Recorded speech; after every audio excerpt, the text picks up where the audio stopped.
E aí, pessoal, tudo bem com vocês? Eu espero que vocês estejam maravilhosamente bem e hoje eu lhes trago uma aula de como formar planos e de como explorar fraquezas do seu adversário. Essa partida é muito interessante, é uma partida do Petrosian contra Mikhail Botvinnik pelo Campeonato Mundial em 1963. Petrosian, que era nesse momento desafiante ao título mundial, começa com o peão em C4, a abertura inglesa. E o Botvinnik joga peão em G6, então ele defende com uma defesa moderna, não está diretamente contestando o centro. Brancas fazem o que devem, jogam D4, ocupando o centro. Temos então cavalo em F6 para impedir o E4 e o Petrosian joga de maneira muito natural. Cavalo em C3 preparando o avanço E4. Aqui o Botvinnik joga D5, que é a defesa Grunfeld, ela é extremamente complicada. E a realidade é que, apesar de parecer que brancas estão melhores, parece muito que dá para tomar o peão, depois jogar E4, e você tem esse centro maravilhoso e você vai ganhar.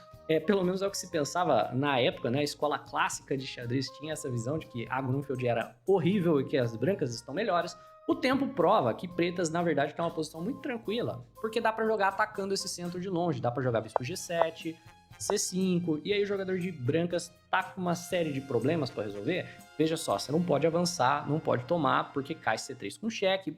E o Mikhail Botvinnik era, na verdade, um grande especialista da Grunfeld. Então o que o Petrosian faz é, ele ignora aquele peão central por hora e ele só desenvolve, joga cavalo F3. Temos bispo em G7 pedindo novamente para você tomar em D5. E E3, ele ignora, joga de maneira muito tradicional, vou só desenvolver minhas peças, vou só fazer meu roque e depois eu vejo o que eu faço, né? Depois eu crio um plano nessa posição.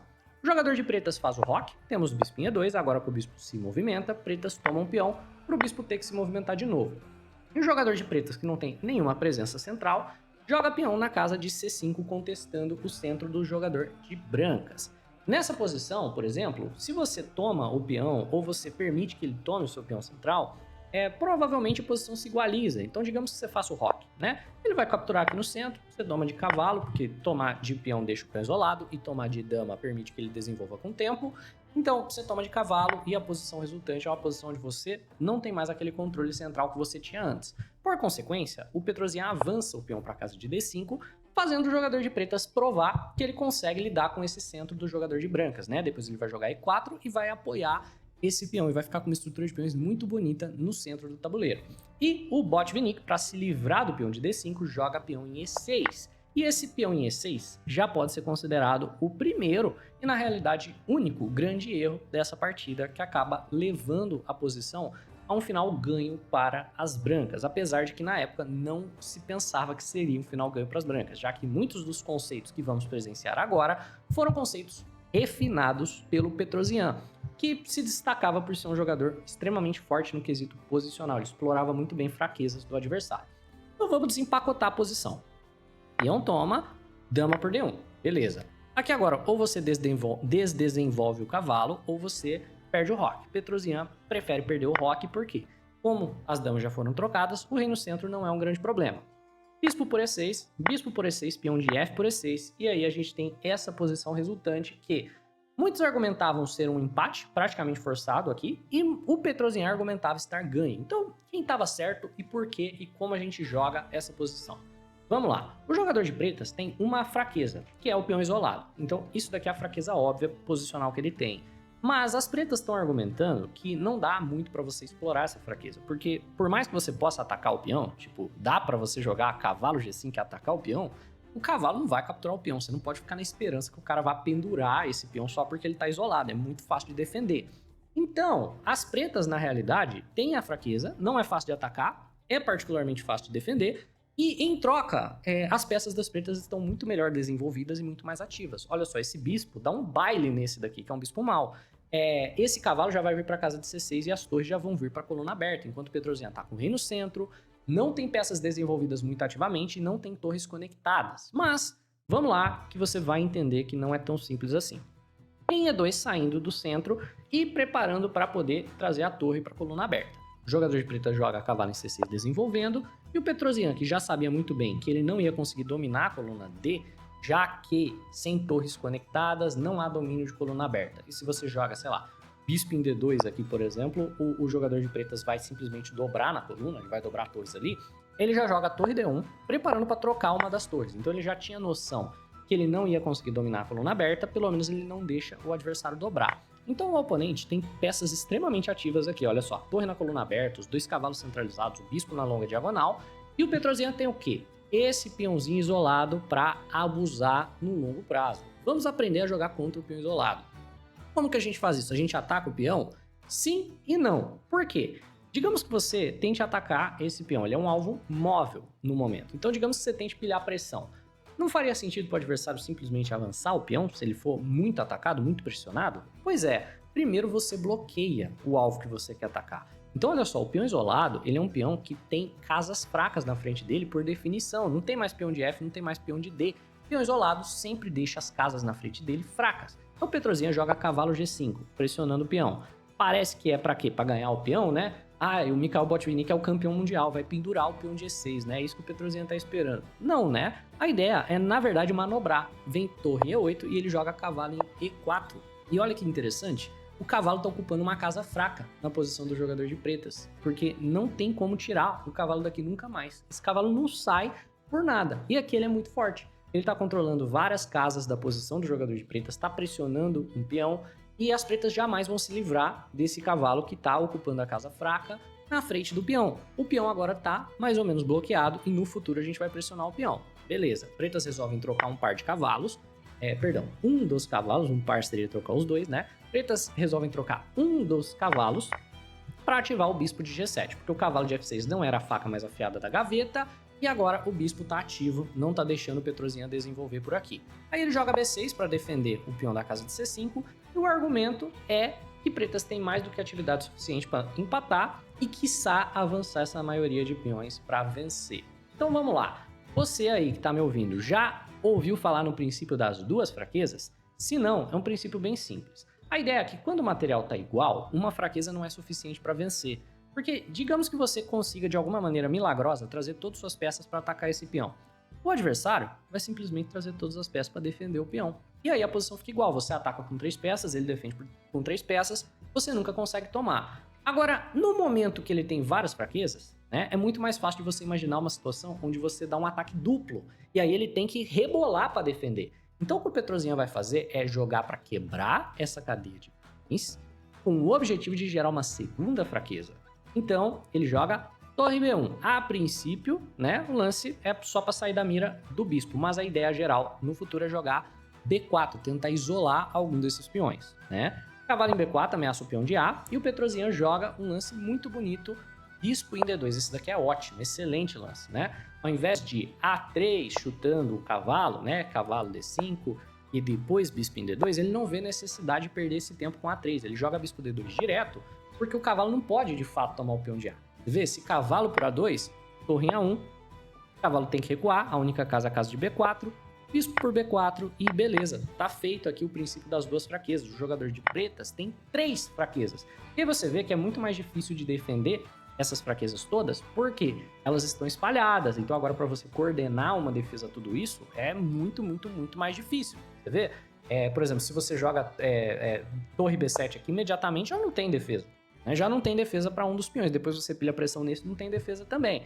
Então aqui você vê na prática como funciona o princípio. Petrosian joga o bispo D2, né, não esperando que as pretas vão capturar, mas não perdendo tempo com A3, que é interessante, porque depois de cavalo em D5 ele joga o A4. A ideia do A4 é o quê? Gerar fraqueza, a ideia é A5, a gente quer cutucar. Vamos imaginar que pretas façam tudo que a gente quer, a linha colaborativa. Vamos imaginar que o jogador de pretas é o nosso colega, apenas pra gente ver aqui como que seria o plano, né? Sei lá, rei H8, lance que não faz sentido. A5, e o jogador de pretas, por alguma razão não compreendida, toma, né? Aqui, o princípio das 2 fraquezas novamente se mostra, e a razão pela qual a cota 5 era forte, aqui também está presente. Olha só, os peões todos isolados, muito mais fácil da gente capturá-los. Então A4, para ficar ameaçando o A5 é muito interessante, e não deixa o adversário avançar a maioria, não deixa o B5 ser jogado, o C4 ser jogado, e aqui o B4 é um lance muito forte, né? Por que que B4 é um lance forte? Porque se você joga B4 e ele avança, ele isola esse peão. Você vê? Esse peão é, na prática, um peão isolado, porque você tem o B5 cortando a circulação dos peões do adversário. Então, olha como o Petrosian está tentando atacar a cadeia de peões para gerar fraqueza. Pretas não são bobas, né? Jogam torre C8. Por quê? Se você joga A5, ele joga B5, né? Beleza, você não somente não criou fraquezas, como ele vai avançar a estrutura dele. Então, Petrosian joga B3, parando o avanço C4 por hora, ou desencorajando o avanço C4, né? E tirando o peão da casa de B2 para que essa torre fique livre para se movimentar. Bispo em F8 das pretas, super protegendo a casa de B4 e torre C1 por parte das brancas, cravando o peão de C. Isso é muito importante, tá? Tá preparando o quê? O B4. Você não pode tomar porque perde a torre. O jogador de preta joga bispo em E7 e vem o B4. E o jogador de pretas está muito feliz com o desenrolar dessa partida até o momento. O Botvinnik ainda não percebeu que ele tá tomando um baile tático, né? Um baile estratégico, na verdade. Porque o Botvinnik avança C4 e aqui a ideia que se tem, ou a ideia que se tinha até o momento, é que o peão passado é uma vantagem estratégica. É que isso daqui é bom para as pretas. Putz, passei meu peão, você errou. Agora esse peão vai promover. Será que ele vai promover? B5, cortando a circulação do peão com os seus colegas. E na prática, o que o jogador de pretas tem agora são 2 peões isolados. Você vê? Antes ele tinha uma fraqueza só, agora ele tem 2. Ah, mas é um peão passado. Peão passado não passa de um peão isolado, caso ele não esteja conectado a nenhum outro. Se ele vai promover ou não, aí é questão de cada posição. Aqui, sem chance de promoção. Olha o tanto que as brancas controlam essas 3 casas, né? Então vamos lá. Em F7 pelas pretas. Já sabemos o que fazer. A casa na frente do peão é sempre uma casa fraca. Vamos ocupá-la ativando peças. Então primeiro a gente bloqueia, bispo C3, certo? Depois a gente ataca. Por exemplo, como que o jogador de brancas vai dar sequência nesse belíssimo ataque aqui ao peão da casa de C4? Dá pra gente, por exemplo, depois de bloquear, jogar cavalo em D2 para o cavalo ameaçar o peão. Dá pra gente chutar o cavalo daqui com E4. Então vamos dizer aqui, a linha colaborativa, novamente. Digamos que o jogador de preta seja nosso grande colega. E ele vai lá e joga lances que não fazem progresso. Ele volta o rei. Cavalo em D2, pressionando o peão, né? Aí ele faz mais um lance que não faz progresso. Beleza, queremos tirar essa casa aqui do cavalo. Se a gente joga E4, cavalo em F4 vem com cheque. Então G3, né? Aí agora E4, chuta o cavalo, força o cavalo a se trocar. Cavalo por peão, torre por C3, o peão já cai. Entendeu a ideia? Aqui agora o peão já cai. Ah, mas tem bispo em B4, né? Torre por C4. Não funciona o espeto porque o cavalo defende a torre, né? Então, você já viu mais ou menos como funciona o plano do jogador de brancas. Depois que você vê o plano, você vê que a execução dele é muito mais simples do que a defesa das pretas. Preta joga um bispo em A3, questionando a torre. Torre C2 e cavalo por bispo. Por quê? Já sabia que estava vindo cavalo D2, já sabia que estava vindo pressão no peão de C. Aqui o Botvinnik já percebeu. Opa, azedou o caldo, né? Então ele mesmo troca torre por C3, bispo em B4, a gente volta a torre e ele avança o peão, né? Quando a gente pressiona. Então agora, cavalo em D2 vem pressionando o peão. O peão não está mais bloqueado, não tem mais uma peça na casa de C3 bloqueando, ele avança. Ajuda um pouco, né? Atrasa um pouquinho o plano do jogador de brancas, mas ainda é impossível de você defender o peão. Por quê? Tá bloqueado. Ele não consegue avançar mais do que isso, a torre bloqueia. Cavalo em E4, ó, a torre tá na casa fraca, o cavalo tá ameaçando o peão, a gente vai trazer o rei e vai ganhar o peão. Então, bispo em A5, rei D3. Torre D8 cheque, tentando afastar o rei, nada disso, o rei vai vir por aqui, ó. Ó, vai vir por aqui, vai pegar o peão de qualquer jeito. Rei C4, o jogador de pretas já abandona, né? Porque se torre cheque, rei B3, a perda do peão é inevitável, então na prática as pretas jogam torre D1, tentando gerar algum grau de atividade pelo peão. Olha que maravilha, olha que aula que o Petrosian nos deu. A vantagem que ele tinha de ter um peão do adversário isolado se transforma numa vantagem material. Agora ele tem um peão a mais. Cavalo por C3 e torre em H1. Nessa posição, o que o jogador de pretas deveria fazer é tentar segurar o centro e defender o próprio rei. Na prática, o que ele vai fazer é capturar, tentar tomar esses peões para gerar contra-jogo, e as peças dele ficam muito lateralizadas e o rei fica muito inseguro. O Petrosian joga de maneira muito precisa, assim. Ele joga isso aqui assustadoramente. Porque dá para defender esses peões? Claro que dá, né? Mas ele joga cavalo em E4, ele centraliza o cavalo, sacrifica o peão de H2, e agora as brancas estão completamente ganhas, porque o rei tá meio sem casas, o rei das brancas já vai começar a entrar, a torre já vai começar a entrar com cheque, esses peões aqui do canto vão começar a cair, e o rei já vai começar a ter algumas ameaças de checkmate. Esse peão de H não valia a pena, mas tudo bem, caso você seja um jogador que tem medo de sacrificar por atividade, daria super para você simplesmente defender, não precisa tentar essas táticas arriscadas, né? É porque aqui o nível de jogo é muito diferente. Petrozinha joga rei D4, e aqui, olha, se você toma o peão de G2, né, a torre já infiltra com cheque, já cai o peão de H, né, e fora que a atividade da torre na sétima, o rei, o cavalo aqui já são coisa demais. Então, Botvinnik não toma o peão de G, ele joga rei D7 para quê? Para parar pelo menos a infiltração de torre. E aí G3 protegendo o peão de G. Bispo em B4 pelas pretas, tentando trazer as peças de volta para o jogo, em E5 pelas brancas, caminhando o rei para pegar os peões, né? E também usando de casas fracas. Rei em H5, rei F6. Bispo em E7 cheque, em G7. Agora tem pressão no peão de H, a torre está meio presa a esse peão. E5 o jogador de preta joga, né? Não sei exatamente qual foi a razão exata para jogar E5 nesse momento, mas não tem muito que os pretas possam fazer. As peças estão paralisadas. E torre em C6, entrando na casa fraca e ativando a torre. Agora a questão da gente ficar batendo nas muitas fraquezas que o jogador de pretas tem. Então olha só, o que tem de fraqueza aqui? O que a gente pode usar como plano? Esse peão isolado continua fraco, vai cair. Os peões da base da cadeia de peões são fracos, vão cair. Né? Dá para jogar rei F7, dá para jogar torre em E6 ameaçando ganhar o bispo e ganhar o peão no processo. Né? Dá para jogar muita coisa. Torre em H1 pelas pretas, em F7. Ameaça sendo clara, né? Torre em E6 no próximo lance. Torre em A1 tentando ganhar o peão de A, fazer alguma coisa por aqui. Torre em E6, beleza. Ameaça ganhar o bispo. Bispo em D8, se a gente quiser, já dá para tomar o peão de E. Mas o Petrosian joga torre D6 cheque em C8 e agora rei em E8, ameaçando ganhar o bispo. Bispo em C7 por parte do jogador de pretas. Torre C6 cravando o bispo. E aqui agora a ameaça é, por exemplo, cavalo C6 cheque, o rei chega mais perto e a posição ela fica difícil de defender. Então torre D1 por parte do jogador de pretas. Se você toma o peão de A, inclusive, né, tem ainda cavalo em C3, ó, que bate na torre e depois se aproveita da cravada, né? Então ó, a ideia cavalo C3 também é bem forte, porque tá batendo na torre, tá se aproveitando da cravada para entrar na casa de D5 e ganhar o bispo, né? Então o jogador de preta joga torre D1, não deixando o rei se aproximar por aqui, também ficando de olho na ideia do cavalo C3 e cavalo em D5 que se aproveita da cravada. Petrosian joga o simples cavalo em G5 para pegar o peão de H, né? E também para ameaçar isso daqui que ganha o bispo. O adversário joga torre cheque, rei em F7, torre D7 cheque, em G8 e agora as pretas abandonam porque tem muito o que fazer. Próximo lance, cavalo por H7, ou se você joga, sei lá, H6, aí cavalo em E6 pressionando o bispo, né?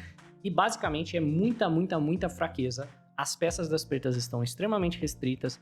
Não tem muito que pretas possam fazer aqui, né? Então vai seguir torre por C7, torre por torre, cavalo por C7, rei toma e o final tá perdido também, né?